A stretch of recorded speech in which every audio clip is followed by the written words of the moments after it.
Hello, everyone. Welcome to Joe the Lawyer. Today, we're going to look at an article that I found titled Lawyer Who Took Off Pants at Security Checkpoint Fights Bid to Be Ousted from Representing Clients.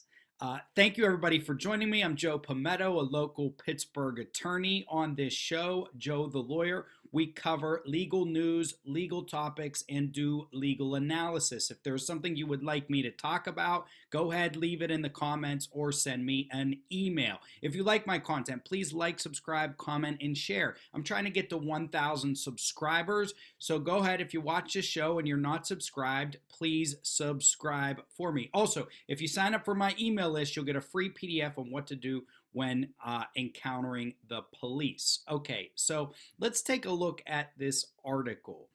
Lawyer took off pants at security checkpoint fights bid to be ousted from representing clients. This was just too funny and interesting for me to pass up. Okay, the article's from April 20th, 2020. I'll post the article in the description. Atlanta lawyer Robert Ward acknowledges that he took off his pants at a security checkpoint at a federal courthouse in Tampa, Florida. But timeshare operator Wyndham Vacation Resorts went too far when it sought his ouster in its lawsuit against his clients. Ward argued in a request for leave to respond to Wyndham's untoward comments. Ward is lead counsel to the Montgomery law firm in Springfield, Missouri, which is accused of inducing timeshare owners to default on their payments to Wyndham. Ward was admitted to Florida pro hoc vice, which requires association with local councils. And just in case anybody who's not familiar, pro hoc vice, that allows you, so for instance, I'm licensed to practice in Pennsylvania, but I could go take on a case in Florida if the court grants a special order called pro hoc vice, Latin, all right, allowing me to practice temporarily in Florida on that case only. Different states have different requirements. It looks like Florida requires that you must be associated with local counsel in order to get that permission from the court. So let's get back to the article here. The two local lawyers are now seeking to withdraw because one of them suffered a serious medical issue and the law firm is shutting down. That's unfortunate. That happens more often than you would think. You get a lot of 70, 80-year-old attorneys who get towards the end and they might be in the middle of cases and they have to wrap up. Wyndham Vacation Resorts and related plaintiffs say Ward should be ousted from the case and the local lawyers should not be allowed to withdraw until substitute counsels are found. In an April 13th opposition, Wyndham noted that U.S. District Judge Charlene Edwards Honeywell ordered Ward February 21st to show cause why she shouldn't revoke his pro hoc vice status for taking off his pants. And here's where it gets good. The January 30th incident was precipitated when a court security officer told Ward that he would have to take off his belt for the medical detector, according to Honeywell. Ward replied that lawyers shouldn't have to take off their belts. Ward then took off his pants, threw them in the bin, and walked through the metal detector, Honeywell said.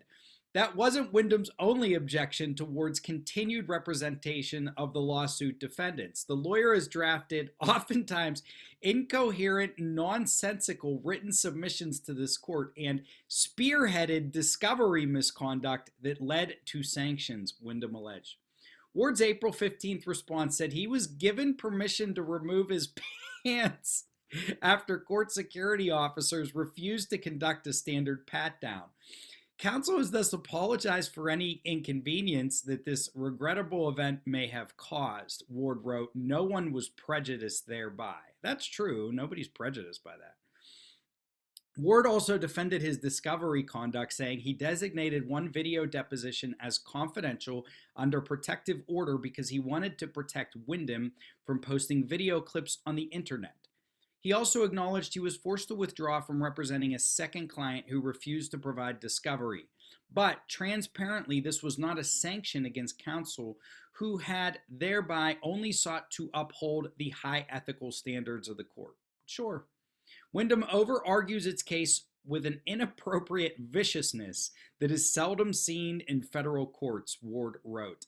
It is Wyndham's purpose to destroy lead counsel's legal practice and thus to serve a ruined attorney as an object lesson in futuro to any younger attorney who would dare to oppose Wyndham's continuing unethical, unlawful, and fraudulent practices in their sale of their so-called timeshares, he wrote. You know, the funny thing about lawsuits is sometimes they get personal.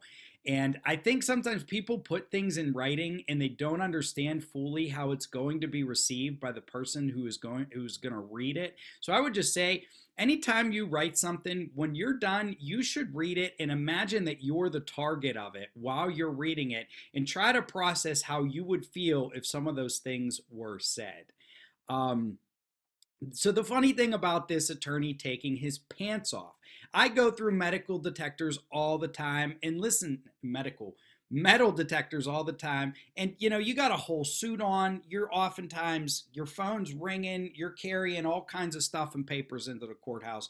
All right. And you get in there and the security guard says, take your belt off, or they'll say, take your shoes off. I get frustrated by it. I give you a little story here. I bought these suspenders online, okay, because I figured, well, if I wear these suspenders, the detector won't go off. So I put these suspenders on and I walk through the metal detector and they go off.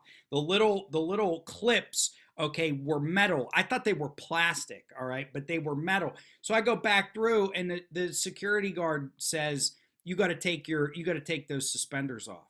I mean, it's a pain in the ass taking suspenders off and putting them back on while you're wearing the pants. So I can tell you, in that moment, I kind of wanted to take my pants off too, but I would never do that. I can just picture this scenario where he's going through and he's frustrated and he's like, it may be something like, it's just easier for me to take my pants off and walk through. Can I take my pants off? And there's sheriff's deputies in Allegheny County that do this. They're probably like, fine, like they don't care. You know, you're going to be a jerk about it. Go ahead, take your pants off. You're going to look like a fool. I would just curious, like, were his pants so baggy that he didn't have to take his shoes off either? He just take his pants off, leave his shoes on. Okay, then you got this guy in his boxers or his tighty whities in the hallway, okay, with a shirt and tie on. It's a hilarious visual in my mind. But it's certainly not something that he should be removed from the case over. If the court wanted to punish him or sanction him in some way, okay, I could understand that for that behavior, but it doesn't do anything to prejudice his client or prejudice the other party or prejudice the case in an unfair way. The whole thing is just sort of hilarious. There was one more thing I wanted to comment on here. Oh, well, discovery is the exchange of evidence and documentation between two parties prior to a lawsuit. There are always issues with that. Okay, discovery was in my mind, it may have been created just so lawyers had something to fight over. Let me see if there was one more thing in here. Counsel apologized after refused to conduct a standard pat down. Okay, so that's the thing also, and I've seen this so sometimes if you go through the metal detectors, and you guys may realize this, if they warned you, you don't have to take the belt or your pants off. Sometimes the security guards or officers won't do it, and sometimes they will. He would probably said something to them, well, just take the pat down, do the pat down on me. And they were like, no, take your pants off. Because I've seen people go through and say, well, can you just wand me? Can you just wand me? I always just comply with what they say, okay? Though I do get frustrated, and I've made some smart comments during that, especially when they made me take my suspenders off. I was like, seriously, you know, can't you just wand me? And he's like, no, you have to take them off. And then I have to go in the bathroom. It takes me like 10 minutes to put them back on while I'm wearing the pants. Okay, so I hope you got a little kick out of this story. You heard from me, a practicing attorney, what I do. Here's the thing to do is get suspenders that don't have any metal, or get non-metal belts. And I've seen other attorneys not wear belts at all because they don't want to deal with it. Maybe the thing to do is to put your belt in your briefcase and then walk through, because the briefcase goes through the metal, the sliding metal detector anyway, and then put your belt on afterwards. And that way you don't have to take it off.